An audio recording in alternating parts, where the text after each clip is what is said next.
I'm Josh with Waupaca Community Media, joined today Ron Sari from the Waupaca School District and Aaron Jensen from the City of Waupaca. Hello. Hey, good afternoon. Hey, Josh. And, Forefront typically is discussing COVID, and we want to jump right into that this week.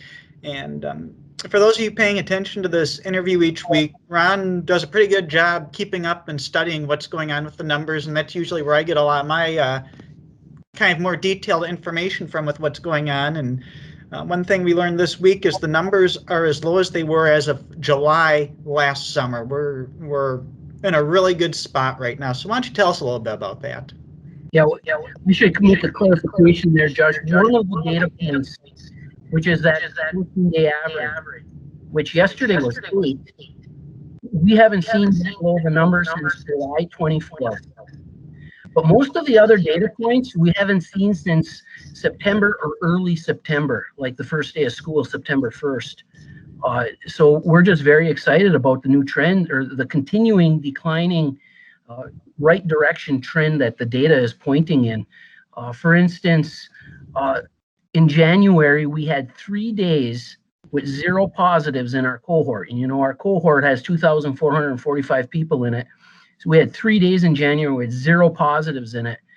We only had 1 day all school year before January where that happened. And just the other day, we had, yesterday, we had 0 positives in our cohort. And, the amount of people that are being quarantined here in district staff and students are continuing to decline. We're averaging about 4 teachers or so a day now, compared to, we were up to, when I say, staff, total staff, we were up into the 50s and pushing 100 at some points. And so we're down to a low number. And for students, we were in the 1 to 200s at some points when in the peak of this. Now we're down to like 25 students being quarantined on any given day.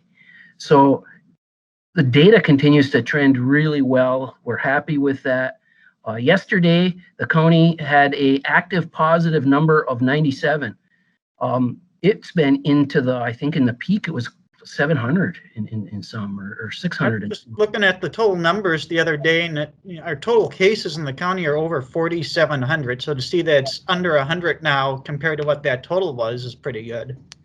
Yeah, it's just really exciting, really optimistic. And so, the other thing I've been talking about is that transition plan back to more increased levels of in-person learning. And the data is showing, and today's the day we're going to put a communication out to our families and staff and students saying that, yes, we're going to move into phase 3, the final phase. And that means our 8th graders starting on Tuesday of next week, and then our sophomores and juniors as well on Tuesday of next week will begin that 4-day of in-person learning per week. Wednesday will continue to be that remote learning for everybody in the district, because we need that time for our teachers to connect with the students, the in-person learning students, and virtual students and in-person learning students on that day, and help catch them up. But we're excited with that. We're excited to bring that next layer of students back into the buildings. The first phase and the second phase continue to go very well. Yeah, we have some increased discipline, but we anticipated that. The kids are excited to be back. Some of it is like the first day of school. They're excited to see their friends, but overall they're doing a real good job. They're still minding our 3 W's and listening for the most part, and doing the right thing. So we're pretty excited about all of that. And just to clarify, next Tuesday when that last group of students comes in, or the next group, that's it. Then everyone that wants to be in person is back at that point. You're right. Everybody is. And hopefully next week I'll be able to give you a report on what are the percentages that are in person, the percentages that are on demand, or the live remote.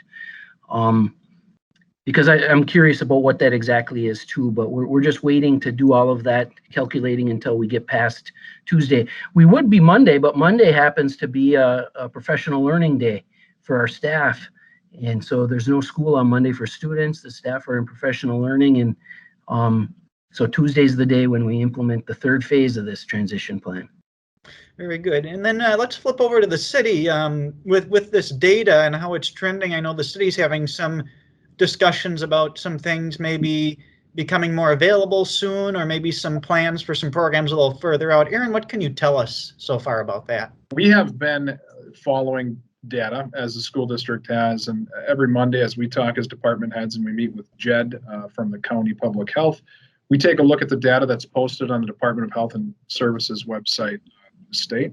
That shows some pretty interesting data for both cases in our county and for hospitalizations they've added lately, and kind of what's the bed count, how many COVID patients are being hospitalized on a 7-day rolling average.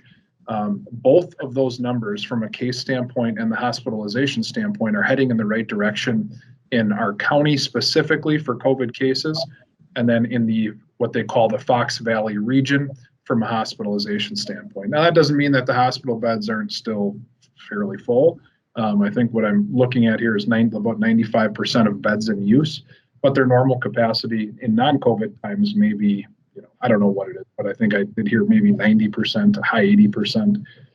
So all in all, the trends are good. Just kind of echoing what Ron said and what we're seeing at the school district, we're seeing similar things. And what that's leading to is just discussions for us about a couple things. We've been meeting virtually for a long period of time for our committees and our council. I know Mayor Smith and I have had some recent conversations about possibly bringing at least city council back in person, possibly in March at some point at one of those meetings. We'll have to confirm that as we have another conversation. And then we're also looking at, library services, maybe opening some study rooms and such, and then and going from there. Also, the rec center, they've had locker rooms closed and not being used for this time period. We're looking at opening those and putting cleaning procedures in place for those and so on and so forth. So we hope that these data trends will continue. And as more people get vaccinated, phase 1B starts March 1st. Maybe there's reason to expect that they'll continue. Not saying that people shouldn't go back to normal because of the stuff they're hearing from us today. But it's encouraging, and we're happy to see those trends. And to shift gears a little bit, we had Justin Behrens on last week previewing the Main Street project, and where we sit today, that could start in as little as 2 months. And part of that project, there's a group put together, the Main Street Placemakers, and part of their goal is to raise funds for some optional extras to enhance a revitalized downtown. Tell us about that. Yeah, so we're fortunate enough to have a ton of people that are stakeholders in the downtown area. We're fortunate enough to have partners like the Chamber of Commerce and CVB, and who's helped us with this. There has been an effort. It's kind of Build a Better Main Street is what it's titled, and there's a Facebook page. There's a Facebook page, and there's also a web page off of the city or the Waupaca Area Chamber of Commerce's page that shows all the different funding levels, the projects that they're discussing, and this is kind of those extras, the amenities for Main Street that our target is $50,000 to fundraise for. So some of those extras, sidewalk poetry, bicycle, bike infrastructure, bike racks, possible bike fixing stations, things like that.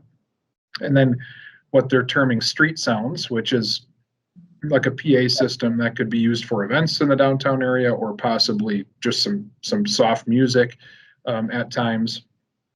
So those are the things that are currently being looked at, as well as a couple things on City Hall's front lawn for some programming and such. So I'm happy to report that it's amazing. The effort hasn't been going that long. I would say a few weeks, and there's already been over $26,000 raised.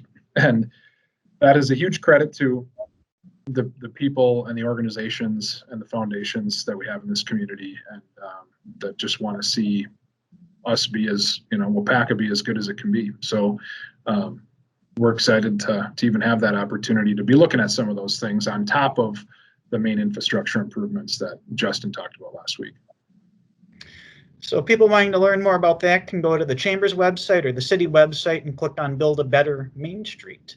Well, Aaron, Ron, appreciate you getting us up to date. Things are certainly sounding positive both on COVID and progress on Main Street. Yeah, thanks for having us, Josh. Thank Take you. care.